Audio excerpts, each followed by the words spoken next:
Hello friends, आज की इस वीडियो में आपको बताने वाला हूं Adobe XD के पेन टूल के बारे में। जिन लोगों ने पहले से फोटोशॉप में या कोरल में या फिर Adobe इलस्ट्रेटर के अंदर अगर किसी ने पहले से ही पेन टूल यूज़ किया था तो यहाँ पे उनको थोड़ी सी प्रॉब्लम भी आ रही होगी। एक दो कुछ चीज़ें ऐसी है जो यहाँ पे प्रॉपरली नहीं कर पाते हैं, तो उनका भी मैं सॉल्यूशन इस वीडियो के अंदर बताने वाला हूँ।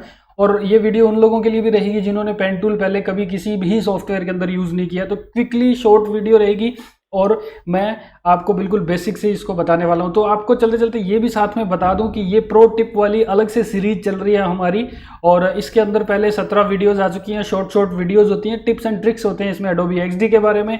और जो नेक्स्ट वीडियो होगी वो होगी इस तरह से ऐड, सब्ट्रैक्ट, इंटरसेक्ट और एक्सक्लूड, यानी कि इन फीचर्स को यूज करते हुए आप क्या क्या चीज़ें बना सकते हैं Adobe XD के अंदर ही। तो चलिए यहाँ पे पेन टूल के साथ ले चलता हूँ मैं आपको। पहली जो बात है वो यही है कि पेन टूल होता क्या है।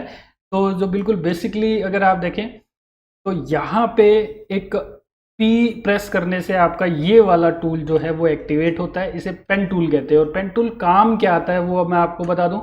Pen tool mostly shapes create करने के काम आता है। रैंडमली कोई भी अलग अलग तरह की शेप्स क्रिएट करनी है तो है, या कुछ इलस्ट्रेशंस बनाने हैं, उनमें पहले से बने हुए इलस्ट्रेशंस है, ईपीएस या फिर आप कोई भी एसवीजी फाइल ले आए हैं, यहाँ पे उनको एडिट करने की ज़रूरत पड़ रही है तो भी पेन टूल की ज़रूरत पड़ती है।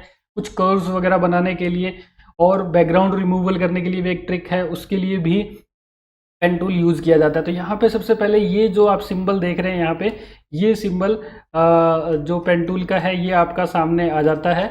और यहाँ पे बिल्कुल बेसिकली ये है कि आप जैसे ही कहीं पे भी क्लिक करते हैं तो एक डॉट बनती है यहाँ पे, और फिर आप ड्रैग कर सकते हैं। मीन्स कि ड्रैग नहीं करना है आपने, जस्ट मूव करना है अपना ये जो पेन टूल है किसी भी डायरेक्शन में आप इसको मूव कर सकते हैं और दूसरी जगह पे इस पे क्लिक कर सकते हैं। अब क्लिक करने पे अगर आपको बिल्कुल स्ट्रेट चाहिए तो आप शिफ्ट प्रेस करेंगे तो आपको पता दिखेगा कि यहाँ देखिए, अगर ये जो माउस पॉइंटर है मैं ऊपर नीचे भी लेके जा रहा हूँ कुछ हद तक तो ये वही है, ये लाइन वहीं रह रही है। अगर शिफ्ट छोड़ देता हूँ तो ये इसके साथ साथ में चलेगी। तो ये है बिल्कुल, अगर सीधी लाइन खींचनी है आपने तो। दूसरा होता है कि ये शिफ्ट के साथ ही अगर थोड़ा और ज़्यादा आप मूवमेंट करते हैं तो यहाँ पे आप देख रहे हैं कि ये बिल्कुल टॉप पे जा रही है लाइन, ये बिल्कुल सीधी है, स्टैंडिंग लाइन, ये स्लीपिंग लाइन, और ये बीच में 45 डिग्री के अराउंड ये एक एंगल बना देता है। ये जो मोस्टली सॉफ्टवेयर्स के अंदर होता ही है ये।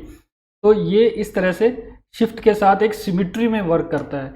अब विदाउट शिफ्ट भी अगर हम क्लिक करते हैं कहीं पे भी, या शिफ्ट के साथ में तो सीधे में करेगा, कहीं पे भी क्लिक करते हैं, जस्ट क्लिक करके छोड़ देते हैं तो वहाँ एक पॉइंट बन जाता है और फिर ये नेक्स्ट चल पड़ता है। तो इसी तरह से मैं यहाँ पे क्लिक करते जा रहा हूँ किसी भी डायरेक्शन में, और एट द एंड अगर मैं इसको वापस क्लोज करता हूँ तो अपने आप ये ले लेता है, स्नैप कर लेता है इसके ऊपर, और क्लिक करने पे, लास्ट वाली क्लिक करने पे ये शेप क्लोज शेप बन गया। मैं बाहर कहीं पे भी क्लिक कर देता हूँ और फिर से इसको सेलेक्ट करता हूँ तो ये इस तरह से कुछ सिलेक्शन होता है। तो यहाँ चारों तरफ आप ये ऑप्शंस देख रहे हैं, इससे यहाँ पे इसको छोटा बड़ा कर सकते हैं इस तरह से।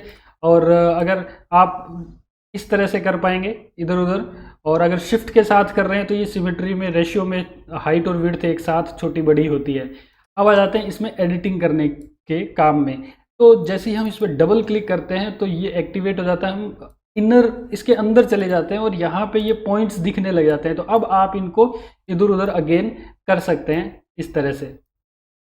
तो ये इस तरह से पेन टूल काम कर रहा है। अब आप देखेंगे कि यहाँ पे एक पॉइंट के सीध में दूसरा पॉइंट आने पे ये हाईलाइट भी होता है इस तरह से, और वर्टिकली और हॉरिजॉन्टली दोनों तरफ से इस तरह से हाईलाइट होता है। तो आप इनको इस तरह से एडिट कर सकते हैं। अब आ जाते हैं हम कर्व्स पे। तो पेन टूल को यहाँ पे जैसे आपने एक बार क्लिक किया और दूसरी जगह क्लिक करके छोड़ना नहीं है आपने, पिछली बार की तरह ड्रैग करना है। तो जिस डायरेक्शन में भी ड्रैग करेंगे वो कर्व बनने लगेगा वहाँ पे। तो अभी आप देख रहे हैं कि एक परफेक्ट स्माइली जैसा, कुछ स्माइल जैसा बनाना है तो आप थोड़ा बहुत इधर उधर जब करते हैं तो ये जो कर्व है वो चेंज होता है। तो इसमें जो चेंज दिख रहा है आपको, जो एग्जैक्ट चाहिए वो लेंगे आप। राइट और लेफ्ट करने पे तो ये इस तरह से जाएगा, ऊपर नीचे करने से कर्व उतना ही ज़्यादा कर्वी बनेगा, उतना ही ज़्यादा राउंडनेस लेके बनेगा ये। चलिए, तो यहाँ पे फिर अगर आप शिफ्ट प्रेस करते हैं तो ये इस तरह से कर्व लेता है। ये देखिए थोड़े थोड़े एंगल्स में कर्व ले रहा है, एकदम से स्नैप हो रहा है। इसको छोड़ते हैं तो स्मूथली इस तरह से हो रहा है। चलिए, तो यहाँ पे ये मैंने छोड़ दिया यहाँ पे। नेक्स्ट जब आप मूवमेंट देंगे तो अपने आप वो कर्व लेता है, यानी कि ये वाला जो एरिया है यहाँ पे इसको स्मूथ रहने देता है। इसमें एकदम से कट नहीं मारता है। तो अगर आप इतना भी करते हैं तो ये वाली जो स्मूथनेस है वो ये ऐसे कैसी रहती है और नेक्स्ट पे यहाँ पे आता है। अब अगर मैं ड्रैग करता हूँ अगेन तो ये इस तरह से चलेगा, अगेन स्मूथनेस आ रही है इसके अंदर, अगेन ड्रैग करते हुए फिर ड्रैग करके छोड़ा मैंने इस तरह से। अब अगर मैं डायरेक्ट क्लिक करके छोड़ता हूँ तो ये फिर यहाँ पे इस तरह से ये शार्प जो है नोड बन गई है यहाँ पे। और अगर मैं यहाँ पे इसको क्लोज करता हूँ तो ये इस तरह से क्लोज बन जाती है। तो यहाँ पे ये बिल्कुल कर्व आया है बहुत अच्छे से, और यहाँ पे क्योंकि मैंने ड्रैग नहीं किया था तो ये इस तरह से हो गया। चलिए, तो यहाँ पे अब एक जो प्रॉब्लम आती है वो मैं आपको बता दूँ। उस प्रॉब्लम से पहले मैं आपको एक चीज़ दिखा देता हूँ कि आपने कर्व्स बना लिए, अब आपने फिर से एडिटिंग करनी है तो आप इस तरह से इसमें जा सकते हैं एडिटिंग में। ये देखिए इस तरह से अगेन आप ये हैंडल्स बन के आते हैं। ये जितने पास पास होंगे या दूर दूर होंगे उस पर ये डिपेंड करता है कर्व के बिल्कुल नज़दीक में किस तरह से जो है स्मूथनेस आ रही है। ये देखिए, तो ये आप करके देखेंगे ज़्यादा से ज़्यादा प्रैक्टिस तो आपको ये चीज़ें समझ में आएंगी। ओके, तो अब जब आप एक हैंडल को ऐसे इधर उधर कर रहे हैं या इसको कर रहे हैं तो दोनों एक साथ चल रहे हैं। तो यहाँ पे आप ऑल्ट प्रेस करके अगर करते हैं तो ये देखिए इस तरह से आपने प्रेस करके रखना है। और यहाँ पे अगर आप कर रहे हैं तो वो हैंडल एक तरह से मैं कहूँगा टूट गया, और वो एक जो आर्म है इसकी या हैंडल कहूँगा वो अलग से इंडिपेंडेंटली मूव कर रहा है। तो इस तरह से ये वर्क करेगा। अब जहाँ कर्व नहीं था उसको कर्व देना है तो इस पर डबल क्लिक करेंगे तो डबल क्लिक करते ही उसमें वो हैंडल्स आ चुके हैं, और अब वो जो शार्प एंड था वो नहीं रहा है कॉर्नर। इस पर भी ऐसे ही कर सकते हैं हम, और इस पर भी ऐसे ही कर सकते हैं। तो ये स्मूथ बन जाता है अपने आप डबल क्लिक करने से। फिर से क्लिक करेंगे तो ये अगेन शार्प बन जाता है और इसका कोई भी हैंडल रहता ही नहीं है यहाँ पे। अब आपने चाहिए कि ये शार्पनेस भी हो और हैंडल भी हो तो आप इस तरह से क्लिक करेंगे और ऑल्ट के साथ इसको इधर कीजिए और इसको यहाँ कीजिए, तो इस तरह से ये बन रहा है। चलिए, तो अब हम चलते हैं एक और पार्ट में इसी वीडियो के। अभी आपको कुछ प्रॉब्लम आती है कई बार जब आप ये सिलेक्शन कर रहे होते हैं या किसी को ट्रेस करके कुछ शेप बना रहे होते हैं, तो जब आप इस तरह से वर्क कर रहे होते हैं तो ये हल्का सा कर्व दिया आपने, फिर यहाँ पे अगेन आपने थोड़ा सा कर्व दे दिया। चलिए, और यहाँ पे इस तरह से कर्व दे दिया। अब किसी रीज़न से मान लीजिए आपको, अभी आपको यहाँ दिखाऊंगा मैं किस तरह से ये वर्क करेगा। तो ये इस तरह से सिलेक्शन करते जाओ, छोटे छोटे एरिया में थोड़ी थोड़ी दूर में अगर आप क्लिक करते जाते हैं और थोड़ा थोड़ा इसको ड्रैग करके छोड़ते हैं तो ये कर्व बनते जाएंगे।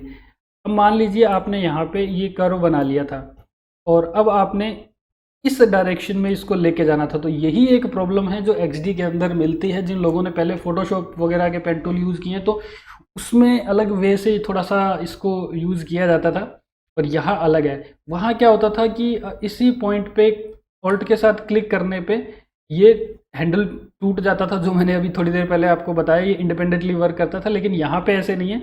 यहाँ पे आपने ऑल्ट के साथ में इसको अलग से इस डायरेक्शन में करना पड़ेगा, पहले जिस डायरेक्शन में आप इसे ले जाना चाहते हैं, और फिर इसको यहाँ कहीं ले जाके और इसको राउंडनेस दे देंगे। अगेन आपको लगता है कि मैंने थोड़ा सा इस साइड लेके जाना था, तो ये ऑल्ट के साथ इस डायरेक्शन में करके छोड़ेंगे और फिर ये इस तरह से करेंगे। तो यहाँ पे यही एक मेन प्रॉब्लम थी जो आती थी पेन टूल को यूज़ करने में एडोबी XD के, तो वो सॉल्व हो चुका है यहाँ पे। तो इस तरह से आप इसको सिलेक्शन कर सकते हैं। अब रफली इसको मैं कर रहा हूँ यहाँ पे, आप बिल्कुल पास पास में अगर पॉइंट्स डालते हैं और इसको थोड़ा थोड़ा ड्रैग करते हुए अगर इस तरह से सिलेक्शन करते हैं,